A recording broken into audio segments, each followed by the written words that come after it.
زه ډېر ځله تاسو ته د حضرت یوسف علیه السلام واقعه بیانوم، هغې کې ډېر عبرت دي. حضرت یوسف علیه السلام چې په مصر کې د غلام په شکل باندې خرڅېږي، حضرت یوسف علیه السلام ته الله تعالی ډېر حسن او جمال ورکړی دی. د عزیز مصر چې هغې د مصر خادم دی، د مصر حاکم دی، د هغې زنانې له حضرت یوسف علیه السلام د هغې رانیول د هغې په قسمت کې وسو.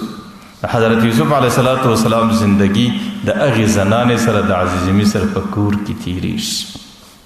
د حضرت یوسف علیه السلام په هغه کور کې حیثیت د غلام دی، د هغه زنانې حیثیت د بادار دی، او غلام د بادار د خبرو پابند دی. حضرت یوسف علیه السلام د هغه زنانې د هرې غوښتنې پابند زندگی تېروي. لیکن النساء حبائل الشیطان، د هغه زنانې د حضرت یوسف علیه السلام طرف ته د هغې د حسن او د هغې د زینت په خاطر باندې ډېره توجه ده.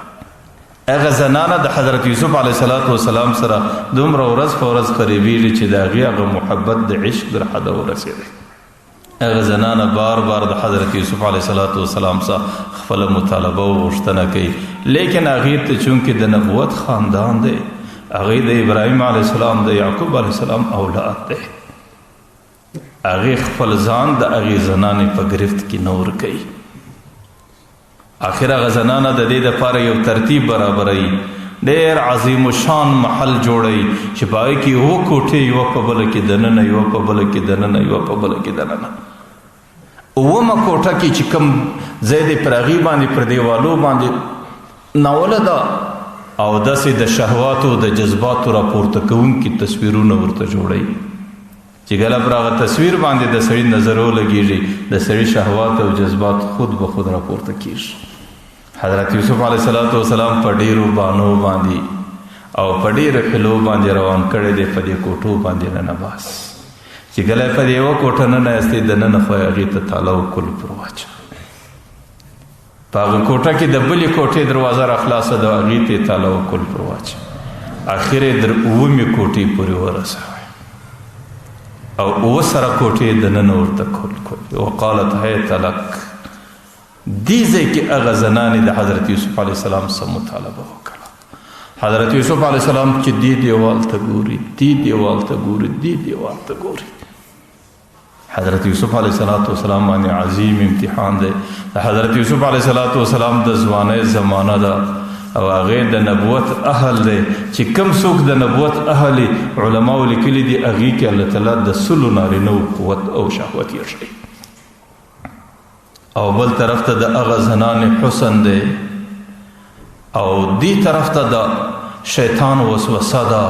او شیطان وسوسه هم حضرت یوسف علیه السلام ته واچوله. قرآن کریم په دې ګما دی، ولقد همت به وهم بها، ولقد همت به، دې زنان هم د ګناه قصد و اراده وکړه به په دې یوسف، وهم بها، د یوسف علیه السلام په دماغ کې هم د ګناه اراده وکړه. لولا ان رأى برهان ربي، کچیرې د الله فضل پر دې ځای پر د نه وی راغلی، هغه واضح د خلاصون برهان څوک وایي حضرت یعقوب علیه السلام تصویر الله ورته ښکاره کړي چې کچیرې ستاسو ګناه وسوله، سبا به د دې فلار د بچیوالې ته څنګه دعوه کوي چې زه د یعقوب علیه السلام بچی یم، زه د ابراهیم علیه السلام لمسی یم. بعضې کتابونه لیکي چې حضرت جبرائیل علیه السلام په دې وږو کې په چمبه باندې ووایي د ده چې څومره شهوت و هغه ټولو در نوکانو توس. حضرت یوسف علیه السلام شاوخوا وکتل، یا الله اووه دروازې دي، اووه سره بندې دي، اووه سرو باندې تاله ده، او دلته د ګناه ماحول دی او د ګناه محفل دی او د ګناه مرکز دی، زه به د دې سره څنګه ځان خلاصوم؟ تاسو ګورئ حضرت یوسف علیه السلام څه وکړل. حضرت یوسف علیه السلام د ټولو څه مخکې دعا شروع کړه، الا تصرف عني کیدهن اصب الیه واکن من الجاهلین. یا الله کچیرې نن د دغه مکر څخه ته ما خلاص نه کې او زه په دې ځای کې په دې ګناه کې مبتلا سم، نو واکن من الجاهلین، یا الله قیامت کې به د چا په حال کې زما د نبوت خاندان دی او زه به بیا د قیامت په میدان کې د هغې خاندانه څه څومره لرې،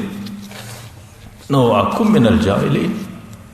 دویم ځل حضرت یوسف علیه السلام د دعا سره مسلسل څه کوي،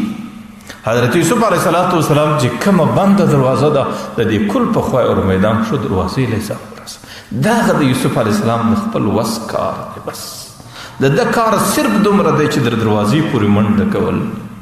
حضرت یوسف علیه السلام چې د ګناه څخه دروازې ته بندې دروازې ته ورمنډې کړل الله تعالی خپل کار د خپلې حصې کار په خپله شروع کړي اولې دروازې څخه تالا رایله کېږي هغه خلاصېږي د دویمې دروازې څخه کلف ایله کېږي هغه خلاصېږي د دویمې دروازې څخه د درېیمې څخه در اوومې دروازې پورې ټولې دروازې خود به خود ورته خلاص شي حضرت یوسف علیه السلام چې در اوومه دروازه وځي هغه زنانې د شا در لمون ونیوی او دې وخت کې د هغې لمون څیرې سوه خو ځان اخلاص کوي چې د باندې وروته عزیز مصر دستي چې د مصر حاکم دی هغې در لاس ونیوی چې پیښه څه ده چې رازغلې نو هغې ته دستي هغه قصه د بیان کله چې پیښه دغه ده زه دا درته وایم چې دې وخت کې بنده دروازه ده او پر دروازه باندې تاله لګېدلې ده او پر دې باندې کلفونه دي او یوه دروازه نه ده اوس که سړی وایي چې د بندې دروازې ته ظاهرا ورځغستل دا د سړي ناداني ده ځکه کلف دروازې ته که څه ورمیدان کړې څه فایده کوي لیکن هلته حضرت یوسف علیه السلام ته دا معلومه وله چې زما مجاهده زما عمل زما همت زه په خپل همت مکلف یم زه په خپل عمل مکلف یم زما چې څومره وس دی هغه وس زه پر کار اچوم نور حواله د خدای په حواله ده نورې لارې به الله تعالی خلاصوي نو هغې خپل همت وکړئ او د همت څه وروسته در دروازې پورې منډه کله د هغې څه وروسته الله تعالی خپله حصه کار په خپله کوي الله تعالی ټولې دروازې ورته خلاصوي نو مولانا روم رحمت الله علیه ډېر ځله کله یو خبره کوي هغې د دې متعلق یو شعر هم بعضې ځای کې لیکي وی گرچه رخنه نیست و عالم را فدید که انسان تا پشا و خواکی د نجات یو سری نور معلومیش انسان په داسې حالاتو کې راسي په داسې ماحول کې راسي او په داسې مشکلاتو کې راسي چې د خلاصون یو لار نور معلومیږي چې الله ځان څنګه خلاص کم خیره یوسف وارو می باید دوید د یوسف علیه السلام مقدار په یوسف کتمه د دې ځای څخه منډه وکړه ته خو د ځان د خلاصون لږ ترتیب جوړ کا ته خو لږ منډه وکړه ته خو لږ همت وکړه چې بیا خلاصون د الله تعالی د طرفه په کوم شکل پر تا باندې راځي نو بیا به خلاصون الله تعالی راولي او بیا به د خلاصون ترتیب د الله تعالی د طرفه راځي او بیا به لارې ټولې الله تعالی انسان ته خلاصوي نو بیا به د لارې ټولې الله تعالی انسان ته خلاصوي ټیم شو نو ځکه پیغمبر علیه مولانا روم رحمت الله علیه چې کله مشکلات رالو چې کله بے ترتیبی رااله انسان په حالاتو په مشکلاتو کې مبتلا سو سلور طرفه ظلمت دی سلور طرفه ګناه ده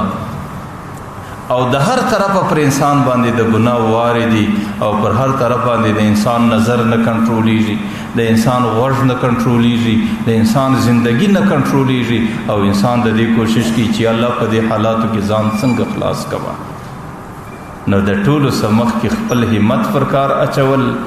او د هغې سره سره د الله تعالی څخه د خلاصون غوښتنه کول ما درته ویل پیغمبر علیه السلام ته چې هغه صحابي نو دې حدیث کې د پیغمبر علیه السلام یو سبق خدا دی چې هغه صحابي کله د پیغمبر علیه السلام څخه غوښتنه کوي ای د الله رسوله زه ستاسو په جنت کې ملګرتیا غواړم نو پیغمبر علیه السلام ته دا دعا ماته وکړه چې الله تعالی ماته په جنت کې ستا ملګرتیا را په نصیب کړي نو پیغمبر علیه السلام هغې ته ښکاره خبره کوي ورته صرف زما په دعا باندې نه کېږي زه به دعا درته وکړم لیکن دا ستا خپل همت هم غواړي